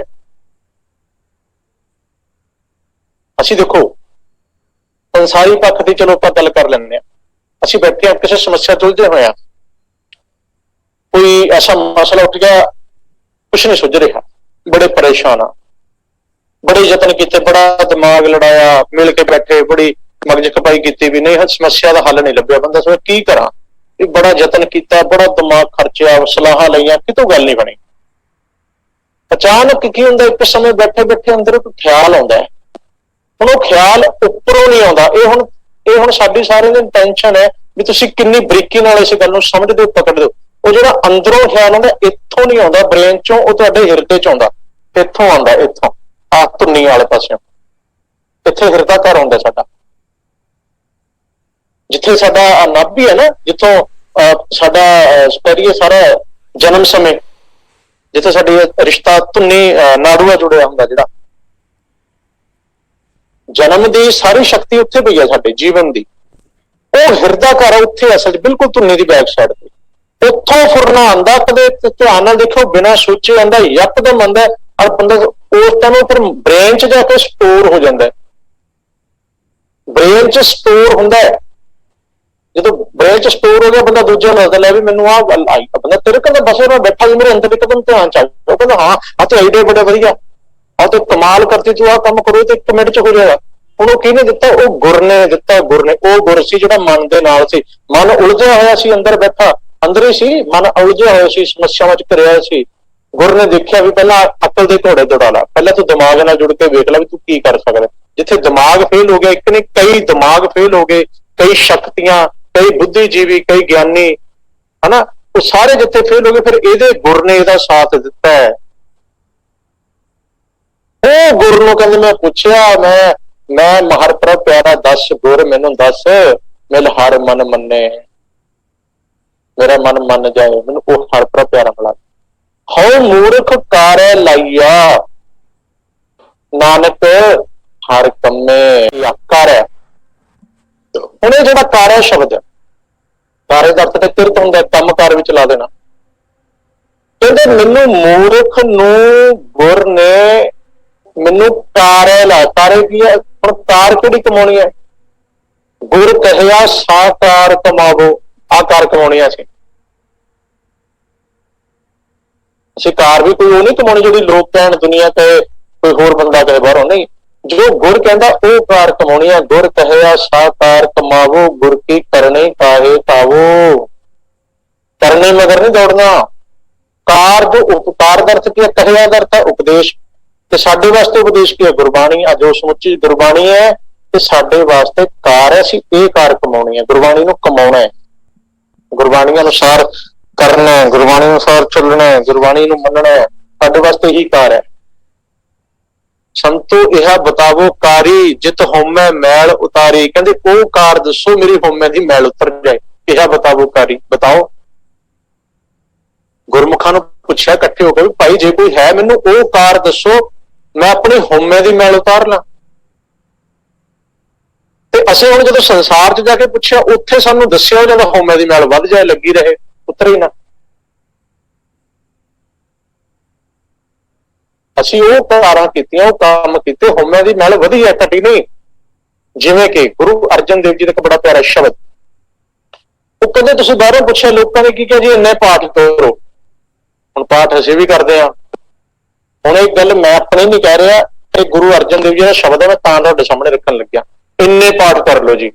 ਬੰਦਾ ਸੋਚਦਾ ਲੈ ਵੀ ਮੈਂ ਤੇ ਇੰਨੇ ਪਾਠ ਕਰਨ ਲੱਗ ਗਿਆ, ਇੰਨੇ ਵਜੇ ਉੱਠ ਕੇ ਕਰਨ ਲੱਗ ਗਿਆ, ਤੇ ਮੈਂ ਤੇ ਮੇਰੀ ਤੇ ਗੱਲ ਬਣ ਗਈ, ਮੈਂ ਤੇ ਗੁਰੂ ਦੇ ਨੇੜੇ ਹੋ ਗਿਆ। ਇੰਨੀ ਵਿਚਾਰ ਕਰੋ, ਗ੍ਰੰਥ ਵਿਚਾਰ ਲੈ, ਵਿਚਾਰ ਕੇ ਵੀ ਹੰਕਾਰ ਆ ਜਾਂਦਾ। ਨਿਉਲੀ ਕਰਮ ਕਰ ਲਓ, ਯੋਗ ਆਸਣ ਕਰੋ, ਸਿੱਧੀਆਂ ਸਮਾਧੀਆਂ ਲਾਓ, ਧਿਆਨ ਲਾਓ। ਹੁਣ ਮਹਾਰਾਜ ਕਹਿੰਦੇ ਇਹ ਕੁਛ ਕਰ ਤੇ ਲਿਆ, ਪਰ ਹੋਇਆ ਕਿ ਪਾਠ ਪੜਿਓ ਅਰ ਵੇਦ ਵਿਚਾਰਿਓ, ਨਿਵਲ ਭਯੰਗਮ ਸਾਧੇ, ਪੰਜ ਜਨਾ ਸਿਓ ਸੰਗ ਨਾ ਛੁਟਕਿਓ, ਅਧਿਕ ਅਹੰਗ ਬੁੱਧ ਬਾਧੇ। ਹੰਕਾਰ ਹੋਰ ਵੱਧ ਗਿਆ, ਉਹ ਪੰਜਾਂ ਨੂੰ ਸੰਗ ਛੁੱਟਿਆ ਨਹੀਂ, ਉਹਨਾਂ ਨਾਲੋਂ ਨਾਤਾ ਟੁੱਟਿਆ ਨਹੀਂ, ਉਹਨਾਂ ਤੋਂ ਨਹੀਂ ਕੜਾ ਛਡਾ ਹੋਇਆ, ਹੋਰ ਹੰਕਾਰ ਨਾਲ ਜੁੜ ਗਏ। ਹੰਕਾਰ ਨੇ ਹੋਰ ਘੇਰਾ ਪਾ ਲਿਆ, ਕਿਉਂਕਿ ਕਾਰ ਗੁਰੂ ਵਾਲੀ ਤੇ ਕਮਾਈ ਨਹੀਂ।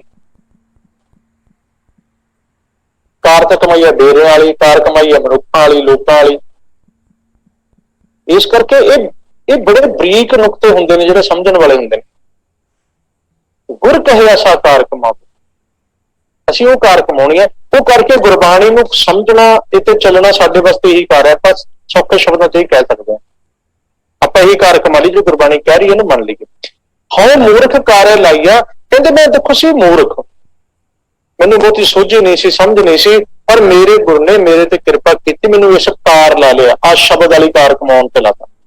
ਸ਼ਬਦ ਦੀ ਕਮਾਈ ਕਰਨੀ, ਸ਼ਬਦ ਨੂੰ ਸੁਣਨਾ, ਸਮਝਣਾ, ਮੰਨਣਾ, ਰਿੜਕਣਾ, ਮੰਥਨ ਕਰਨਾ, ਸਮਝਣਾ, ਸਮਝਾਉਣਾ। ਨਾਨਕ ਹਰ ਕੰਮੇ, ਨਾਨਕ ਵਾਸਤੇ ਇਹੀ ਹਰ ਦਾ ਕੰਮ ਹੈ।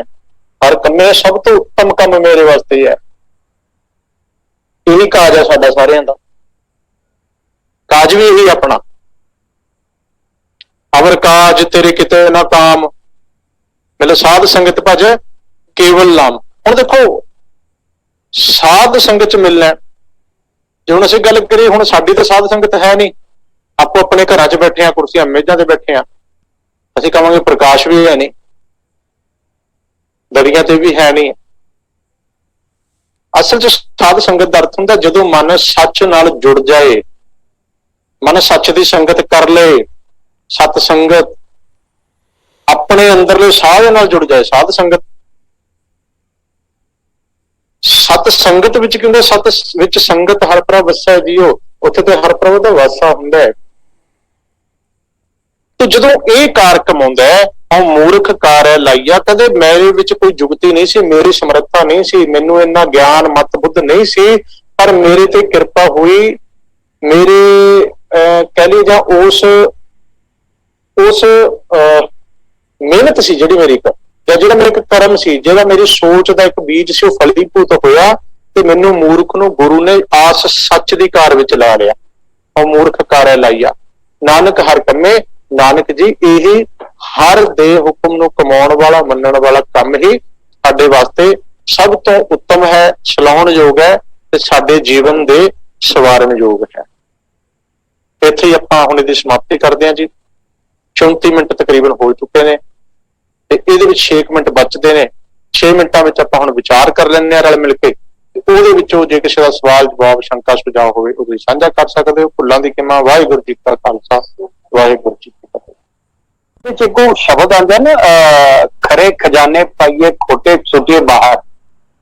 ਹਾਂਜੀ, ਤੇ ਸਾਨੂੰ ਆਪਣੀ ਇੰਟੈਂਸ਼ਨ ਦੇ ਨਾਲ, ਸਾਡੀ ਨੀਅਤ ਦੇ ਨਾਲ ਆਪਣੇ ਆਪ ਨੂੰ ਖਰੇ ਵਾਲੇ ਪਾਸੇ ਲੈ ਕੇ ਜਾਣਾ ਨਾ, ਤਾਂ ਕਿ ਕਹਿੰਦੇ ਨਾ ਜਿਹੜਾ ਸਪੇਅਰ ਪਾਰਟ ਕਿਸੇ ਮਸ਼ੀਨਰੀ ਵਾਸਤੇ ਕੰਮ ਆ ਸਕੇ। ਹਾਂਜੀ, ਜਿਸ ਤਰ੍ਹਾਂ ਮੈਂ ਕੱਲ ਬੋਲਿਆ ਸੀ ਨਾ, ਜੇ ਅਗਰ ਅਸੀਂ ਲੰਗਰ ਵੰਡਣਾ ਹੈ ਤੇ ਸਾਡਾ ਕਿਸੇ ਦੀ ਭੁੱਖ ਉਤਾਰਨ ਵਾਸਤੇ ਹੋ, ਨਾ ਕਿ ਭੁੱਖ ਵਧਾਉਣ ਵਾਸਤੇ ਹੋਵੇ, ਹੈ ਨਾ। ਸਾਡਾ ਇੰਟੈਂਸ਼ਨ ਇਸ ਤਰ੍ਹਾਂ ਹੋਣਾ ਕਿ ਤ੍ਰਿਪਤੀ ਵੱਲ ਲੈ ਕੇ ਜਾਣਾ, ਨਾ ਕਿ ਭੁੱਖ ਵੱਲ ਲੈ। ਅਸਲ ਚ ਆਪਾਂ ਖਰੇ ਬਣਨ ਵਾਸਤੇ ਹੈ ਨਾ। ਦੇਖੋ, ਖੋਟੇ ਤੇ ਆਪਾਂ ਹੈਗੇ ਹੀ ਆ, ਮਨ ਖੋਟਾ ਹੈ ਨਾ। ਹਾਂ, ਅਸੀਂ ਖੋਟੇ ਜਾਂ ਮਨ ਖੋਟਾ, ਮਨ ਖੋਟਾ ਅਸੀਂ ਖੋਟੇ, ਇੱਕੋ ਗੱਲ ਹੈ। ਮਨ ਖੋਟਾ ਹੋਰ ਤੇਰਾ ਨਹੀਂ ਵਿਸ਼ਵਾਸ ਤੋਂ ਮਹਾ ਉਦਮਤਾ, ਬਾਣੀ ਤੇ ਕਹਿ ਰਹੀ ਹੈ। ਬਿਲਕੁਲ ਬਾਣੀ ਤੇ ਕਹਿ ਰਹੀ ਹੈ, ਮਨ ਤੂੰ ਇੰਨਾ ਖੋਟਾ, ਤੇਰਾ ਭਰੋਸਾ ਹੀ ਕੋਈ ਨਹੀਂ। ਕਿੱਥੇ ਜਾ ਕੇ ਤੂੰ ਮੁੱਕਰ ਜਾਏ, ਕਿੱਥੇ ਜਾ ਕੇ ਵਿਗੜ ਜਾਏ, ਕਿੱਥੇ ਜਾ ਕੇ ਤੂੰ ਗਿਰ ਜਾਏ, ਹਨਾ, ਕਿੱਥੇ ਜਾ ਕੇ ਤੂੰ ਬਦਲ ਜਾਏ, ਤੇਰਾ ਕੋਈ ਭਰੋਸਾ ਨਹੀਂ। ਮਹਾ ਉਦਮਤਾ, ਇਹ ਗੱਲ ਵੀ ਸੱਚੀ ਹੈ। ਹੁਣ ਉਹ ਫਿਰ ਕਹਿੰਦੇ ਸਤਿਗੁਰ ਖੋਟਿਓ ਖਰੇ ਕਰੇ ਸ਼ਬਦ ਸਵਾਰਨਹਾਰ। ਬਿਲਕੁਲ, ਜਿਹੜੀ ਸੱਚੀ ਸੁਝੀ ਹੈ, ਸੱਚ ਦਾ ਗਿਆਨ ਹੈ, ਸੱਚੀ ਮੱਤ ਹੈ, ਜਿਹੜਾ ਸਾਡੇ ਅੰਦਰ ਦਾ ਸਤਿਗੁਰ ਹੈ, ਉਹ ਇਸ ਖੋਟੇ ਮਨ ਨੂੰ ਜਦੋਂ ਸ਼ਬਦ ਨਾਲ ਸਵਾਰ ਦੇ। ਇੱਕ ਤਾਂ ਹੋ ਗਿਆ ਵੀ ਮੈਂ ਵੈਸੇ ਖੋਟੇ ਤੋਂ ਖਰਾ ਹੋ ਗਿਆ, 2-4 ਮਿੰਟ ਵਾਸਤੇ ਹੋ ਗਿਆ, 2-4 ਦਿਨ ਲਈ ਹੋ ਗਿਆ, ਜਾਂ ਮੌਕਾ ਦੇਖ ਕੇ ਖਰਾ ਹੋ ਗਿਆ, ਫਿਰ ਉਸੇ ਤਰ੍ਹਾਂ ਖੋਟਾ ਹੋ ਗਿਆ। ਇੱਕ ਤਾਂ ਇਹ ਅਸੀਂ ਖੋਟੇ ਖਰੇ ਹੁੰਦੇ ਰਹਿੰਦੇ, ਚੇਂਜ ਹੁੰਦਾ ਰਹਿੰਦਾ। ਜਿਹਨੂੰ ਬਾਣੀ ਕਹਿੰਦੀ ਹੈ ਕਬਹੂ ਜਿਹੜਾ ਊਬ ਚੜ੍ਹਦਾ ਹੈ, ਕਬੂ ਜਾਏ ਪਿਆਲੇ। ਊਬ ਚੜ੍ਹਦਾ ਖੋਟਾ, ਪਿਆਲੇ ਊਬ ਚੜ੍ਹਦਾ ਖਰਾ, ਪਿਆਲੇ ਖੋਟਾ। ਪਿਆਲੇ ਮੀਨਸ ਪਹਾੜ, ਨੀਵਾਂ, ਖੋਟਾ ਹੋ ਗਿਆ। ਕਬੂ ਜਿਹੜਾ ਊਬ ਚੜ੍ਹਦਾ ਹੈ, ਕਦੇ ਮਨ ਉੱਪਰ ਉੱਚੇ ਤਰ੍ਹਾਂ ਉੱਚੀ ਸੋਚ ਵਾਲਾ ਖਰਾ ਵੀ ਹੋ ਜਾਂਦਾ ਹੈ। ਵੀ ਅਪ ਡਾਊਨ ਚੱਲਦਾ ਰਹਿੰਦਾ ਹੈ।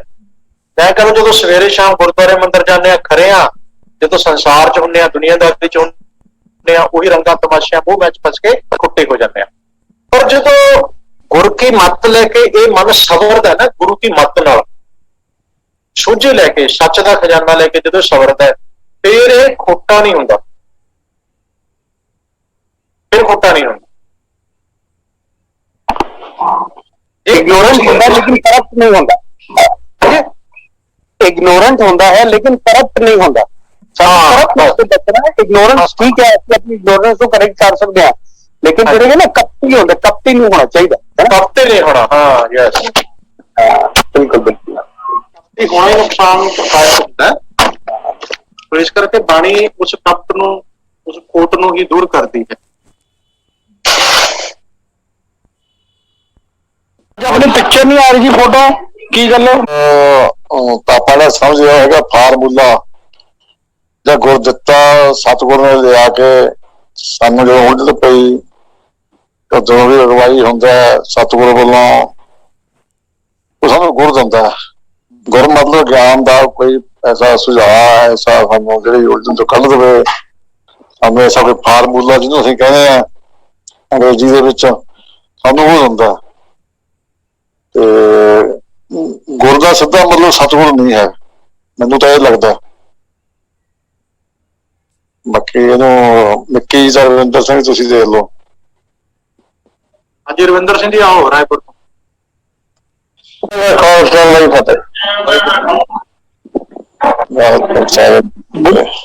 ਗੁਰ ਇੱਥੇ ਰਾਰੇ ਨੂੰ ਵੀ ਕੰਨੇ ਦਾ ਆ ਰਿਹਾ ਗੁਰ ਔਂਕੜ ਨਾਲ। ਔਂਕੜ ਨਾਲ, ਤੇ ਇੱਥੇ ਆ ਫਿਰ ਗਿਆਨ ਬਣੂ ਗੁਰ ਦਾ ਆਪ। ਹਾਂਜੀ ਹਾਂਜੀ ਬਿਲਕੁਲ, ਗਿਆਨ ਗੁਰ ਦਾ ਅਰਥ ਗਿਆਨ ਬਣੂ। ਤੇ ਕਈ ਵਾਰ ਰਾਰੇ ਨੂੰ ਸਿਆਰੀ ਨਾਲ ਵੀ ਆਉਂਦਾ ਗੁਰ। ਆਉਂਦਾ, ਉਹਦਾ ਗੁਰ ਨੇ, ਗੁਰਦੁਆਰਾ ਨਹੀਂ ਆਉਂਦਾ, ਗੁਰ ਨੇ ਆਉਂਦਾ ਜਾਂ ਗੁਰਦੁਆਰਾ ਵੀ ਆਉਂਦਾ। ਗੁਰਦੁਆਰਾ ਮੈਨੂੰ ਸੋਚੀ ਮਿਲੀ, ਜਿਵੇਂ ਗੁਰ ਪੂਰਾ ਚਰਨੀ ਲਾਇਆ, ਉੱਥੇ ਰਾਰੇ ਨੂੰ ਸਿਹਾਰੀ ਆਉਂਦੀ ਆ। ਉੱਥੇ ਅਰਥ ਗੁਰ ਦਾ ਗੁਰਦੇਵ ਬਣੂ। ਹਾਂ ਬਿਲਕੁਲ। ਸੁਝਾਅ ਹੈ ਜੀ 10 ਵੱਲੋਂ। ਮੈਂ ਜੋ ਗੁਰ ਨੂੰ ਸਮਝਦਾ ਹਾਂ ਨਰਿੰਦਰ ਜੀ, ਮੈਨੂੰ ਲੱਗਦਾ ਹੈ ਕਿ ਗੁਰ ਮੇਰਾ ਰਾਈਟ ਅੰਡਰਸਟੈਂਡਿੰਗ, ਕਿਉਂਕਿ ਜਦ ਤੱਕ ਮੈਂ ਆਪਣੀ ਅੰਡਰਸਟੈਂਡਿੰਗ ਨੂੰ ਰਾਈਟ ਨਹੀਂ ਕਰਦਾ ਤਾਂ ਤੱਕ ਮੈਨੂੰ ਜਿਹੜਾ ਸਤਿਗੁਰ ਹੈ ਜਿਸਨੂੰ ਮੈਂ ਵਿਜ਼ਡਮ ਸਮਝਦਾ, ਉਹ ਮੈਂ ਵਿਜ਼ਡਮ ਯਾਨੀ ਵਿਵੇਕ ਬੁੱਧ ਹੋ ਗਈ। ਜਦ ਤੱਕ ਮੈਂ ਆਪਣੀ ਨੀਅਤ ਰਾਸ ਨਹੀਂ ਕਰਦਾ ਤਾਂ ਤੱਕ ਕਹਿੰਦੇ ਨਾ ਘਰ ਹੀ ਬੈਠਿਆ ਉਹ ਮਿਲੇ ਜੇ ਨੀਅਤ ਰਾਸ ਕਰੇ। ਤੇ ਮੈਂ ਜਦ ਤੱਕ ਰਾਈਟ ਅੰਡਰਸਟੈਂਡਿੰਗ ਦੇ ਨਾਲ ਨਹੀਂ ਜੁੜਦਾ ਤੇ ਮੈਂ ਬੇਸ਼ੱਕ ਰੋਜ਼ ਗੁਰਦੁਆਰੇ ਵੀ ਜਾਵਾਂ, ਲੋਕ ਪ੍ਰਚਾਰਾ ਕਰਾਂ, ਮਨ ਨਹੀਂ ਪ੍ਰੀਤ ਮੁਖੋ ਗੰਢ ਲਾਵਤ ਕਰਾਂ, ਧੰਦੇ ਕਰਦਾ ਰਹਿ ਗਿਆ, ਭਾਈ ਰਿਆ ਨਾ ਬੰਦ ਕਰਾਂ। ਮਤਲਬ ਮੇਰਾ ਕਹਿਣ ਦਾ ਮਤਲਬ ਜਦ ਤੱਕ ਮੈਂ ਆਪਣੀ ਰਾਈਟ ਅੰਡਰਸਟੈਂਡਿੰਗ ਦੇ ਨਾਲ ਨਹੀਂ ਜੁੜਦਾ, ਮੈਂ ਆਪਣੀ ਵਿਜ਼ਡਮ ਦੇ ਨਾਲ ਨਹੀਂ ਜੁੜ ਸਕਦਾ। ਮੈਂ ਇਸ ਤਰ੍ਹਾਂ ਸਮਝਾਂ ਅੰਕਲ ਜੀ। ਤੇ ਉਸ ਤੋਂ ਬਾਅਦ ਗੁਰ ਮੈਨੂੰ ਉਹੀ ਹੈ ਜਿਹੜਾ ਮੈਨੂੰ ਗਿਆਨ ਦਿੰਦਾ ਹੈ ਅੰਧੇਰੇ ਤੋਂ। ਤੇ ਅੰਧੇਰਾ ਤਾਂ ਹੀ ਦੂਰ ਹੋਏਗਾ ਜਦ ਮੈਂ ਰਾਈਟ ਅੰਡਰਸਟੈਂਡਿੰਗ ਦੇ ਨਾਲ ਜੁੜਾਂਗਾ। ਹਾਲੇ ਤਾਂ ਮੈਂ ਕੀ ਕਹਿੰਦੇ ਨਾ ਮਿਸਲੀਡਿੰਗ ਅੰਡਰਸਟੈਂਡਿੰਗ ਦੇ ਨਾਲ ਜੁੜਿਆ, ਜਿਹੜਾ ਕੰਪੀਟੀਟਿਵ ਹੈ ਜਾਂ ਜਿਹੜਾ ਦੁਨੀਆਦਾਰੀ ਦੇ ਵਿੱਚ ਖੱਜਲ ਹੋ ਰਿਹਾ ਹੈ। ਠੀਕ ਹੈ, ਉਹਦੀ ਜ਼ਰੂਰਤ ਹੈ, ਲੇਕਿਨ ਉਹ ਮੈਨੂੰ ਪੀਸ ਨਹੀਂ ਦੇ ਰਿਹਾ, ਉਹ ਮੈਨੂੰ ਸ਼ਾਂਤੀ ਨਹੀਂ ਦੇ ਰਿਹਾ। ਮੈਨੂੰ ਇਸ ਤਰ੍ਹਾਂ ਲੱਗ ਰਿਹਾ ਜੀ ਮੈਂ ਰਾਈਟ ਪਾਥ ਤੇ ਹਾਂ। ਗੁਰ ਦਿੰਦਾ ਹੀ ਸਾਨੂੰ ਹਮੇਸ਼ਾ ਮਤਲਬ ਰਾਈਟ ਮੈਸੇਜ ਜਿਹੜਾ ਆਉਂਦਾ ਹਮੇਸ਼ਾ ਗੁਰ ਤੋਂ ਹੀ ਆਉਂਦਾ। ਅੰਡਰਸਟੈਂਡਿੰਗ ਜਿਹੜੀ ਆ ਨਾ ਸਾਡੀ, ਉਹਨੂੰ ਇੱਕ ਸਮਝਣ ਵਾਸਤੇ ਜਿਹੜੀ ਵਿਵੇਕ ਬੁੱਧਾ ਉਹ ਸਮਝ ਕੇ ਹੀ ਜਾਂਦੀ ਗੁਰਬਾਣੀ ਤੋਂ। ਸਮਝਣ ਵਿਵੇਕ ਬੁੱਧ ਤਿੱਖੀ ਹੁੰਦੀ ਹੈ, ਤੁਹਾਡੇ ਅੰਦਰੋਂ ਤੁਹਾਨੂੰ ਪਤਾ ਲੱਗਣ ਲੱਗ ਜਾਂਦਾ ਜਿੱਥੋਂ ਇਹ ਸਾਰਾ ਕੁਝ ਆ ਰਿਹਾ ਉਹ ਗੁਰੂ ਹੈ। ਓਕੇ, ਦੇਖੋ ਇੱਕ ਹੁੰਦਾ ਨਲਕਾ ਨਾਲ ਟੂਟੀ ਹੈ, ਉਹਦੇ ਵਿੱਚ ਪਾਣੀ। ਹਾਂਜੀ, ਪਿਆਸ ਪਾਣੀ ਨੇ ਬੁਝਾਉਣੀ ਹੈ, ਪਰ ਮਿਲਣਾ ਪਾਣੀ ਟੂਟੀ ਰਾਹੀਂ ਹੈ ਜਾਂ ਨਲਕੇ ਰਾਹੀਂ ਹੈ। ਅੱਗੇ ਜ਼ਮੀਨਾਂ 'ਚ ਨਲਕੇ ਲੱਗੇ ਹੁੰਦੇ ਸੀ ਨਾ, ਬੋਰ ਹੈਂਡ ਪੰਪ। ਬਿਲਕੁਲ, ਹੁਣ ਦੋਨਾਂ ਦੀ ਲੋੜ ਹੈ। ਜੇ ਜ਼ਮੀਨ 'ਚੋਂ ਪਾਣੀ ਕੱਢਣਾ ਹੈ ਤੇ ਉਹਦੇ ਵਾਸਤੇ ਹੈਂਡ ਪੰਪ ਵੀ ਚਾਹੀਦਾ। ਬਿਲਕੁਲ, ਪਾਣੀ ਆਪਣੇ ਆਪ ਆ ਨਹੀਂ ਸਕਦਾ, ਪਾਣੀ ਦਊਗਾ ਹੈਂਡ ਪੰਪ, ਪਿਆਸ ਬੁਝਾਊਗਾ ਪਾਣੀ। ਹੁਣ ਦੋਨੇ ਇੱਕ ਦੂਜੇ ਨਾਲ ਜੁੜੇ ਹੋਏ ਨੇ। ਹਾਂ ਹਾਂ, ਜੁੜੇ ਵੀ ਦੋਨੇ ਹੋਏ ਨੇ। ਇਸ ਕਰਕੇ ਦੋਵਾਂ ਦੀ ਅਹਿਮੀਅਤ, ਗੁਰ ਦੀ ਅਹਿਮੀਅਤ, ਸਤਿਗੁਰ ਦੀ ਅਹਿਮੀਅਤ, ਜਾਂ ਪਿੱਛੇ ਗੁਰੂ ਵੀ ਆ ਜਾਏਗਾ। ਤਿੰਨਾਂ ਦੇ ਚੱਲੇ, ਤਿੰਨੇ ਵੱਖਰੇ ਵੱਖਰੇ ਅਰਥਾਂ 'ਚ ਤਿੰਨੇ ਆਪਣੀ ਜਗ੍ਹਾ ਤੇ ਆਈ ਜਾਂਦੇ ਨੇ। ਉਹ ਹੁਣ ਜੇ ਜਿਉਂ ਸਾਡੀ ਜਿਹੜੀ ਸਾਡੀ ਅਕਲ ਹੈ ਨਾ, ਮਾਈਂਡ ਸਾਡਾ ਸ਼ਾਰਪ ਹੁੰਦਾ ਜਾਏਗਾ, ਕਿਉਂ ਤੇ ਸਾਨੂੰ ਆਪਣੇ ਆਪ ਪਤਾ ਲੱਗ ਜਾਣਾ ਕਿੱਥੇ ਕਿਹੜੇ ਅਰਥਾਂ ਵਿੱਚ ਗੁਰ ਆ ਰਿਹਾ, ਸਤਿਗੁਰ ਆ ਰਿਹਾ, ਗੁਰੂ ਆ ਰਿਹਾ। ਠੀਕ ਹੈ ਨਾ, ਹੈ ਕਿਹੜੇ ਵਿੱਚ ਚੱਲਣੀ ਹੈ ਸਾਰੇ। ਹਾਂਜੀ ਹਾਂਜੀ, ਇਹਨਾਂ ਦੀ ਪਕੜ ਕਰ ਲੈਣੀ ਹੈ। ਉਹਨੂੰ ਕਹਿੰਦੇ ਹੁਣ ਇਹਦਾ ਮਾਈਂਡ ਸ਼ਾਰਪ ਹੋ ਗਿਆ, ਉਹਨੂੰ ਕਹਿੰਦਾ ਮਹਿੰਦੀ ਬਣ ਗਿਆ। ਮਹਿੰਦੀ ਉਹ ਬਰੀਕ ਪੀਸੀ ਜਾਂਦੀ ਹੈ ਨਾ, ਜਦੋਂ ਬਰੀਕ ਪੀਸ ਕੇ ਮਹਿੰਦੀ ਵਿੱਚ ਸੁਰਮਾ ਕਹਿ ਲਓ। ਸੁਰਮੇ ਵਿੱਚ ਜੇ ਰੱਤੀ ਮਾਤਰ ਕਣਕ ਰਹਿ ਜਾਏ ਨਾ, ਕਣਕ ਉਹ ਰੜਕਣ ਲੱਗ ਜਾਂਦੀ ਹੈ। ਬਿਲਕੁਲ, ਜਿੰਨਾ ਸੁਰਮਾ ਬਰੀਕ ਹੈ, ਜਿੰਨੀ ਮਹਿੰਦੀ ਬਰੀਕ ਹੈ, ਅਕਲ ਇੰਨੀ ਬਰੀਕ ਹੋਣੀ ਚਾਹੀਦੀ ਹੈ, ਫੇਰ ਇਹਨੂੰ ਸੱਚ ਸਮਝ ਆਉਂਦਾ ਹੈ। ਫੇਰ ਇਹ ਜੋਤ ਵਿੱਚ ਜੋਤ ਰਲਦੀ ਹੈ, ਉਹਦਾ ਰੂਪ ਹੁੰਦੀ ਹੈ। ਉਹ 100 ਤੋਂ 100 ਹੋਣਾ ਪੈਣਾ, ਉਹ ਵੀ 100 ਹੈ। ਸਾਨੂੰ ਹਾਲੇ ਅਸੀਂ ਹੈਗੇ ਆ 2 4 5 ਬਸ ਇੱਥੇ ਖੜੇ ਆਪਾਂ ਹਾਲੇ। ਇਸੇ ਕਰਕੇ ਮਨ ਤੁਰਦਾ ਤੁਰਦਾ ਅਟਕ ਵੀ ਜਾਂਦਾ ਹੈ, ਚੱਲਦੇ ਆ ਰੁਕ ਜਾਂਦੇ ਆ। ਪਹਿਲੀ ਕਲਾਸ ਔਰ PhD ਚ ਫਰਕ ਹੈ ਜੀ ਬਹੁਤ। ਹਾਂ ਬਿਲਕੁਲ ਬਿਲਕੁਲ, ਉੱਤੇ ਰਹਿਣਾ ਹੀ ਹੈ, ਕਿਉਂਕਿ ਅਸੀਂ ਪਹਿਲੀ ਕਲਾਸ ਚ ਜੀ PhD ਦੀ ਪੜ੍ਹਾਈ ਭਰਨ ਲੱਗੇ ਜੀ ਅਸੀਂ। ਨਹੀਂ PhD ਆਪਾਂ ਸਭ ਨੇ ਕਰਨੀ ਹੈ। ਹਾਂਜੀ ਕਰਨੀ ਹੈਗੀ, ਸਟੈਪ ਜਾਣਾ ਪੈਣਾ ਜੀ, ਸਟੈਪ ਹੀ ਹੈ ਜੀ। ਹਾਂਜੀ ਹਾਂਜੀ ਬਿਲਕੁਲ। ਪਰ PhD ਜ਼ਰੂਰੀ, ਅਸੀਂ ਇਹ ਨਹੀਂ ਕਹਿ ਸਕਦੇ ਕਿ PhD ਹੋਣੀ ਜੀ, ਇਹ ਤਾਂ ਨਹੀਂ ਨਹੀਂ ਉਹ ਹੋਏਗੀ ਜੀ ਜ਼ਰੂਰ। ਜਦੋਂ ਅਸੀਂ ਜਾਂਦੇ ਰਵਾਂਗੇ ਫਿਰ ਤਾਂ ਚੱਲ ਪਵਾਂਗੇ ਜੀ, ਅਸੀਂ ਪਹੁੰਚ ਜਾਵਾਂਗੇ। ਬਿਲਕੁਲ ਚੱਲਣ ਵਾਲੇ ਪਹੁੰਚੇਗੀ। ਹਾਂ ਜਿਹੜਾ ਚੱਲੂਗਾ ਤਾਂ ਪਹੁੰਚੇਗਾ ਜੀ, ਜਿਹੜਾ ਨਹੀਂ ਚੱਲਿਆ ਚੱਲਾਂਗੇ ਨਹੀਂ ਫਿਰ ਤਾਂ ਨਹੀਂ ਪਹੁੰਚ ਸਕਦੇ ਜੀ ਅਸੀਂ। ਜਦੋਂ ਚੱਲਾਂਗੇ ਨਹੀਂ ਨਾ ਚੱਲੋ ਤਾਂ ਉਹਦਾ ਕਮਰੇ ਚੋਂ ਬਾਹਰ ਨਹੀਂ ਆਉਂਦਾ। ਬਿਲਕੁਲ ਜੀ ਬਿਲਕੁਲ, ਚੱਲਣ ਨਾਲ ਹੀ ਹੈ ਨਾ, ਕਰਦਾ ਉੱਠਣਾ ਪਏਗਾ। ਬਾਕੀ ਇੱਕ ਚੀਜ਼ ਹੋਰ ਵੀ ਹੈ ਨਾ ਜੀ, ਸੂਆ ਪਿੰਜਰ ਖਾਏ ਨਾ ਬਿਲਾਸ। ਜਦੋਂ ਤੱਕ ਤੁਸੀਂ ਪਿੰਜਰੇ ਦੇ ਅੰਦਰ ਬੈਠੇ ਆ ਫਿਰ ਤਾਂ ਤੁਹਾਨੂੰ ਖਾਏਗਾ ਹੀ ਨਹੀਂ ਕਾਲ।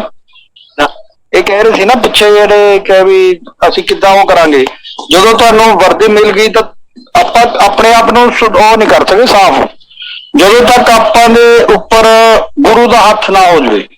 ਉਹਦਾ ਹੱਥ ਜ਼ਰੂਰੀ ਆ ਜਾਏਗਾ ਮਹਾਂਪੁਰਸ਼ ਦਾ।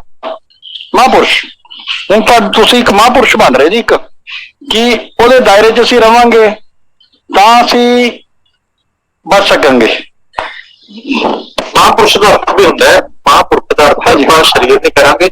ਮਹਾਂਪੁਰਖ ਦਾ ਅਰਥ ਹੁੰਦਾ ਇੱਕ ਉਹ ਗਿਆਨ ਸੋਝੀ ਜਿਹੜੀ ਸਮਝ ਹੈ ਨਾ, ਜਿਹੜੀ ਸਿੱਖਿਆ ਗੁਰਬਾਣੀ ਦੀ, ਉਹਦਾ ਜਿਹੜਾ ਦਾਇਰਾ ਹੈ ਉਹਦੇ ਵਿੱਚ ਰਹਿਣਾ। ਉਹ ਮਿਲ ਕਿੱਥੋਂ ਰਿਹਾ ਗੱਲ ਵੱਖਰੀ ਹੈ, ਮੇਰੇ ਰਾਹੀਂ ਆ ਜਾਵੇ, ਕਿਸੇ ਹੋਰ ਰਾਹੀਂ ਆ ਸਕਦਾ ਹੈ। ਸਾਰਾ ਦਾਇਰਾ ਕ੍ਰੋਸ ਨਹੀਂ ਕਰਨਾ ਸੀ। ਮੈਨੂੰ ਕ੍ਰੋਸ ਕਰ ਦਿਓ, ਸਾਥ ਦਾ ਤੁਹਾਡਾ ਬੰਦੇ ਨੂੰ ਕ੍ਰੋਸ ਕਰ ਦਿਓ, ਕੋਈ ਫਰਕ ਨਹੀਂ ਪੈਣਾ। ਨਹੀਂ ਤੁਸੀਂ ਮੈਨੂੰ ਕ੍ਰੋਸ ਕਰ ਦਿਓ, ਕੋਈ ਫਰਕ ਨਹੀਂ ਪੈਣਾ। ਕਿਸੇ ਬੰਦੇ ਨੂੰ ਮਹਾਂਪੁਰਖ ਨੂੰ ਸਰੀਰਕ ਤੌਰ ਤੇ ਕੋਈ ਫਰਕ ਨਹੀਂ ਪੈਣਾ। ਬਟ ਜਿਹੜਾ ਗੁਰਮਤਿ ਦਾ ਦਾਇਰਾ ਹੈ ਨਾ, ਉਹ ਕ੍ਰੋਸ ਨਹੀਂ ਕਰਨਾ, ਉਹਦੇ ਵਿੱਚ ਰਹਿ ਕੇ ਹੀ ਚੱਲਣਾ। ਇਹ ਗੱਲ ਹੈ। ਹਾਂਜੀ ਹਾਂਜੀ ਹਾਂਜੀ, ਅਸਲ 'ਚ ਉਹ ਫਿਰ ਮਨ ਵਾਸਤੇ ਮਹਾਂਪੁਰਖ, ਤਨ ਵਾਸਤੇ ਮਹਾਂਪੁਰਖ ਤਨ ਦਾ ਹੋ ਜਾਏਗਾ, ਸਰੀਰ ਹੋ ਜਾਊਗਾ ਕੋਈ। ਮਨ ਦਾ ਮਹਾਂਪੁਰਖ ਉਹ ਸਿੱਖਿਆ ਗਿਆਨ ਸੂਝੀ ਹੈ ਜਿਹਨੂੰ ਇਹ ਕ੍ਰੋਸ, ਜਿਹਦੇ ਵਿੱਚ ਰਹਿ ਕੇ ਚੱਲਦਾ ਹੈ। ਬਿਲਕੁਲ। ਵਾਹਿਗੁਰੂ ਜੀ ਧੰਨਵਾਦ ਜੀ ਤੁਹਾਡਾ, ਬਹੁਤ ਬਹੁਤ ਜੀ, ਬਹੁਤ ਧੰਨਵਾਦ ਜੀ। ਵਾਹਿਗੁਰੂ ਜੀ ਕਾ ਖਾਲਸਾ, ਵਾਹਿਗੁਰੂ ਜੀ ਖਾਲਸਾ, ਵਾਹਿਗੁਰੂ ਫਤਿਹ ਜੀ। ਸਾਧ ਸੰਗਤ ਜੀ, ਐਸੀਆਂ ਹੋਰ ਗੁਰਬਾਣੀ ਦੀਆਂ ਨਿਰੋਲ ਗੁਰਮਤਿ ਵਿਚਾਰਾਂ ਨੂੰ ਸਰਵਣ ਕਰਨ ਲਈ ਸਾਡੇ ਚੈਨਲ ਨੂੰ ਸਬਸਕ੍ਰਾਈਬ ਕਰੋ ਅਤੇ ਬੈਲ ਆਈਕਨ ਦੱਬੋ। ਨਾਲ ਹੀ ਆਪਣੇ ਕੀਮਤੀ ਸੁਝਾਅ ਕਮੈਂਟਾਂ ਵਿੱਚ ਜ਼ਰੂਰ ਦਿਓ ਜੀ। ਧੰਨਵਾਦ।